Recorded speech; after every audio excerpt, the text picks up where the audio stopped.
दर्शन से तेरी आंखों को आराम मिलता है, किस्मत वालों को ही गुरुधाम मिलता है।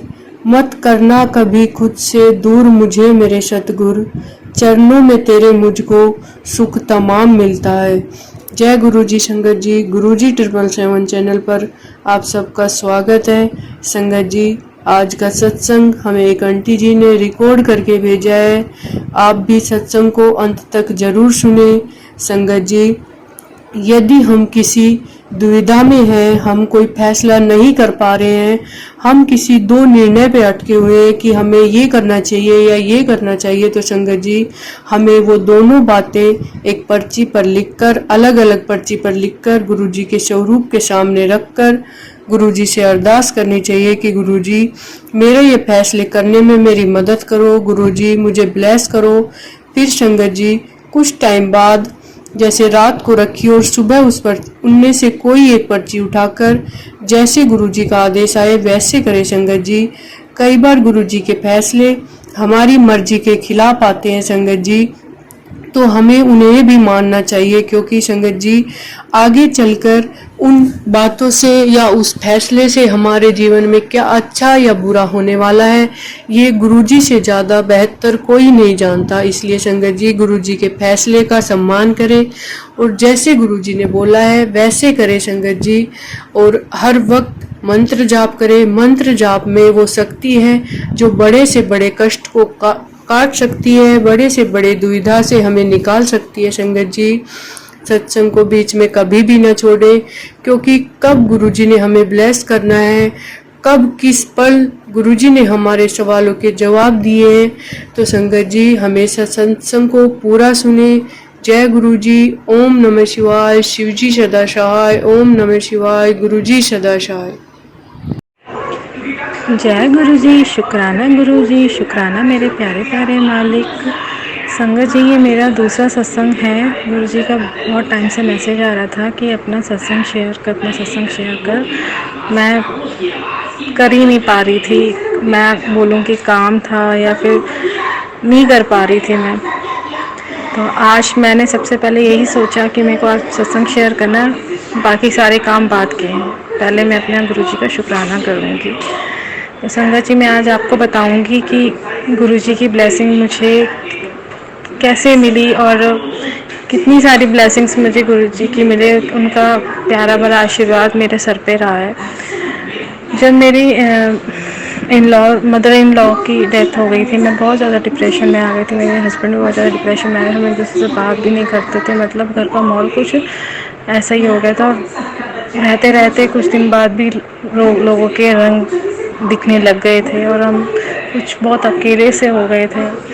और बच्चा है मेरा बड़ा बेटा, वो बोलता नहीं था कुछ, उसकी वजह से भी मतलब टेंशन रहती थी और कुछ घर का भी माहौल ऐसा हो गया था। क्योंकि मम्मी के रहते रहते कभी महसूस ही नहीं है कि मम्मी, मतलब सारी चीज़ें मैनेज हो जाता था। मम्मी हमारे साथ नहीं है, पर जेठ के यहाँ पर है, पर कभी भी महसूस नहीं होता था कि मतलब हमारे साथ नहीं है। मैं आना जाना वगैरह करती थी। और जब मम्मी के जाने के बाद मेरे को ऐसा लगता था, खालीपन सा महसूस होने लग गया था संगत जी। और उस दौरान मेरे को अपने बच्चे का एडमिशन करवाना था कॉन्वेंट में। वो एडमिशन नहीं हो पा रहा था क्योंकि वो बोलता नहीं था। तो इस टाइम, ये पिछले साल मैंने ट्राई किया, तो मतलब उसका मैं इंटरव्यू के लिए गई थी। सॉरी संगत जी, मैं थोड़ी नर्वस हो रही हूँ, सॉरी। तो उसका फॉर्म फिल किया, इंटरव्यू का हो गया था। इंटरव्यू में ये था, नर्सरी में करना था, नर्सरी में, सॉरी उसमें, हाँ इंटरव्यू हो गया था। और मैंने लगा कि भाई नर्सरी का होगा तो एलकेजी में जाए करके। ऑलरेडी वो एलकेजी में मतलब पढ़ रहा था, एलकेजी में नहीं एलकेजी का नहीं हो रहा था मतलब इंटरव्यू, तो नर्सरी का ही हो रहा था। हमें ये था कि भाई मतलब उसका हो जाए, एलकेजी में दोबारा सोचा कोई बात नहीं, मैं हो जाए। तो नर्सरी में जब हम इंटरव्यू का कंडक्ट किया तो हो गया था। वो भी उसके साथ ये है समझिए कि जैसे बोलना नहीं, मतलब कि मूडी है, बोलेगा तो बोलेगा, नहीं है तो नहीं बोलेगा, ऐसा है।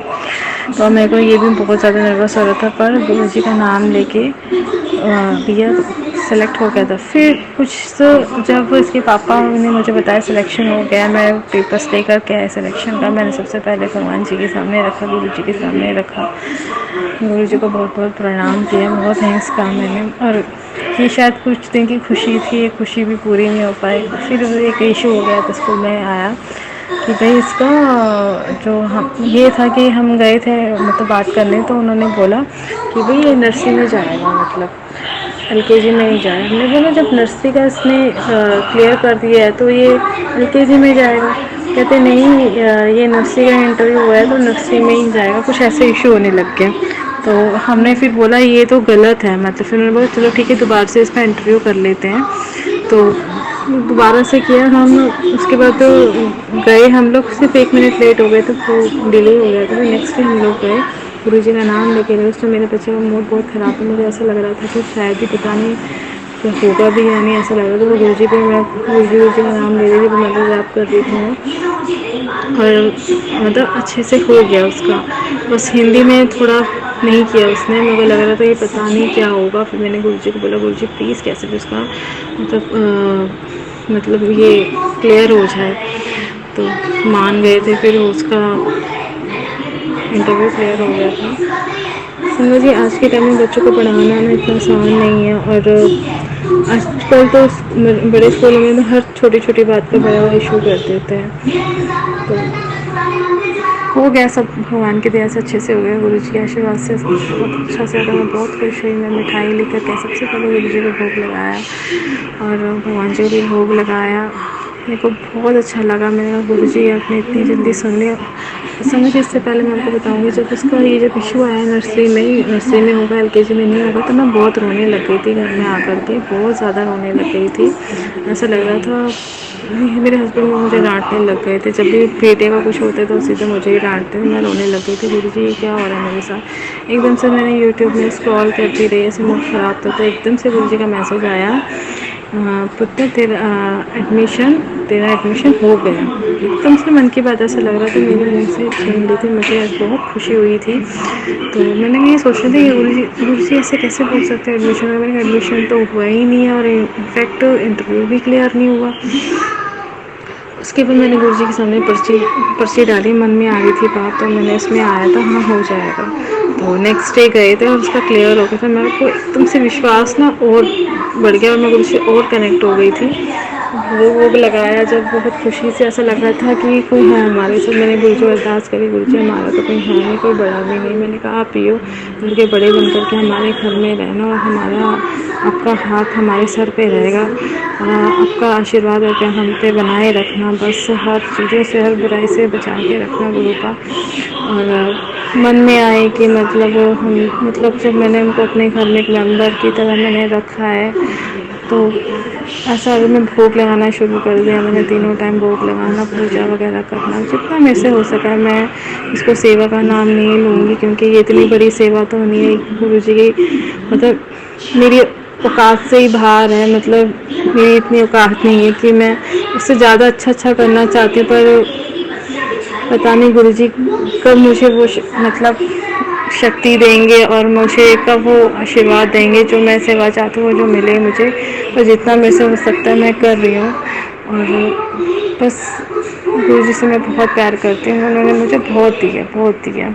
ऐसे मैं गुरु जी से कनेक्ट होती हुई एक दिन मेरे अपने फादर के पास, मेरे फादर का ना उनका जॉब था कहीं अच्छी जगह पे होने वाला था, नहीं हो पा रहा था, और वो परेशान थे कि जहाँ वो जॉब चाहिए वो नहीं हो पा रहा था, और थोड़ा डिप्रेशन में भी आ गए थे। तो मैं अपने फादर के पास, पता नहीं क्यों मेरे मन में आ रहा था, मैं बोलूँ कि गुरुजी ने मेरे मन में ये बात डाली, और मैंने अपने पापा को बोला कि गुरुजी हैं और उनका मंत्र जाप करो, सत्संग सुनो। वो सबकी सुनते हैं, और जब बिल्कुल ही सब हाथ छोड़ देते हैं, वो हाथ पकड़ते हैं और अपने सही रास्ते पे लेके जाते हैं। गुरुजी के अलावा और कोई नहीं है मतलब चीज़ों को ठीक करने के लिए। और पापा को मैंने बोला, वो गए थे, एकदम से वो कनेक्ट हो गए, और मैं सत्संग वगैरह सुनने लगे, मंत्र जाप करने लग गए, और धीरे धीरे वो भी कनेक्ट हो गए, और कनेक्ट भी हुए तो धीरे धीरे मतलब बहुत डीपली जाने लग गए गुरु जी की सत्संग सुनना, समझना, उनके हिंट समझना, उनके ब्लेसिंग समझना।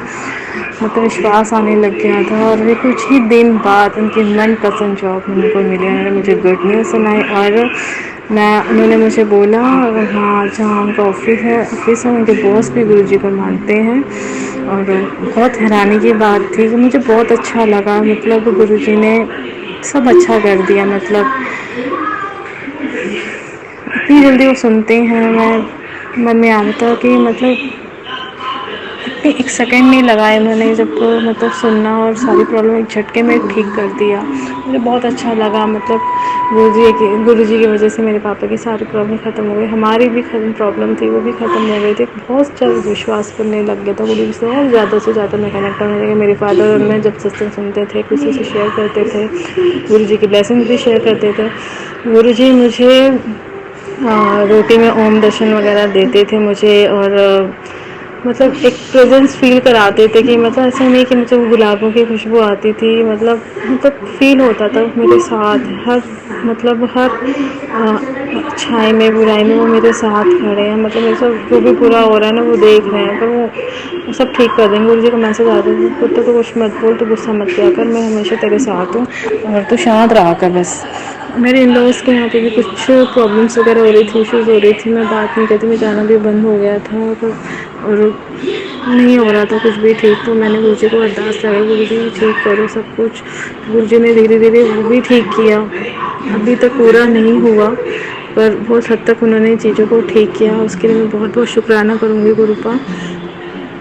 जब मैं अपनी ठंड में, मतलब मैं अपनी मम्मा के यहाँ पे गई थी, मैं ऐसे मम्मी के यहाँ जाती हूँ तो मतलब ऐसा कभी नहीं हुआ कि मैं एकदम से मतलब जब भी अपने घर जाती है लड़की तो मतलब खुश होके जाती है, पर उस दिन पता नहीं क्या हुआ, मुझे बहुत रोना आ रहा था, ऐसा लग रहा था मैं कुछ छोड़ के जा रही हूँ। मुझे बहुत रोना आ रहा था, मुझे बहुत अजीब सा फील हो रहा था, पता नहीं क्या कष्ट काट रहे थे गुरु को, मुझे कुछ भी नहीं समझ में आ रहा था।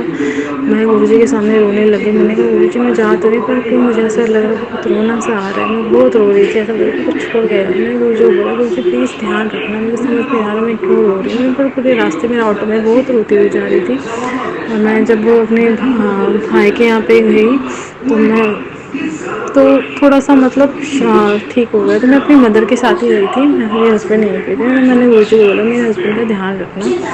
तो मैं घर पहुंची थी तो मैंने बच्चों को और मेरी भाभी को देखा तो मैं थोड़ा शांत हो गई थी। मतलब मेरी भाभी ने मुझे बाद में बताया अबॉर्शन हो गया, थोड़ा सा मतलब कुछ माहौल ऐसे ही था।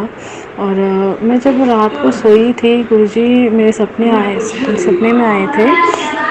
गुरुजी कहते मतलब ऐसा लग रहा था मैं नहीं थी, मेरी आत्मा थी। मतलब कोई बच्चा गिर गया तो उसे मैंने हाथ से उठाया और मैं रास्ते में जा रही थी तो गुरुजी ने मुझे बोला कि बहुत अंधेरा हो रहा है, मतलब वापस जाओ करके ऐसे मुझे बोला। वो मैं एकदम से मैं गई और एकदम से मेरी आँख खुली, मुझे ऐसा लग रहा था कि मतलब शायद मेरे साथ कुछ बुरा होने वाला था। तो गुरुजी ने एकदम से सामने आके मेरी वो कष्ट काटे और मुझे उन्होंने मतलब बोला वापस जा, मतलब तो ये सब भी मतलब गुरुजी ने मेरे कष्ट काटे, मेरे हमेशा वो मेरे साथ रहते हैं। गुरुजी की मेरी मतलब ब्लेसिंग्स हमेशा मेरे साथ रही है संगत जी। और गुरुजी ने मुझे गुरुजी को ड्रीम दर्शन भी दिया गुरुजी ने मुझे कई बार, और मैंने गुरुजी को जैसे खीर खिला रही हूँ ऐसा भी हुआ है। ये मेरे लिए बहुत बड़ी ब्लेसिंग्स है, गुरुजी के आशीर्वाद से मुझे बहुत प्यार और बहुत आशीर्वाद मिला। ये सारी ब्लेसिंग्स मुझे मिली थी संगत जी। और मेरी मम्मी भी धीरे धीरे जुड़ने लग गई थी। मेरे मम्मी पापा बहुत टाइम बाद बड़े मंदिर भी गए थे, उनको गुरु जी की ब्लेसिंग थी, गुरु जी का बड़ा सा रूप मिला था। धीरे धीरे हम फैमिली भी कनेक्ट हो गई थी। तो गुरु जी की ब्लेसिंग से गुरु जी को मैं बहुत बहुत बहुत शुक्राना करूँगी। जय गुरु जी, शुक्राना गुरु जी, हर का शुक्राना गुरुपा। मैं आपसे बहुत प्यार करती हूँ गुरुपा, बहुत कई बार डिस्कनेक्ट हो जाती हूँ कई, प्लीज़ आप मेरा कभी भी साथ मत छोड़ना गुरुपा। अपने सत्संग को मैं यहीं पे विराम देती हूँ। विराम देने से पहले मैं आप मंत्र जाप करूँगी। बच्चे आप भी मेरे साथ मंत्र जाप करिए। ओम नमः शिवाय, शिव जी सदा सहाय। ओम नमः शिवाय, गुरु जी सदा सहाय। जय गुरु जी, शुक्राना गुरु जी, हर पल का शुक्राना गुरु जी।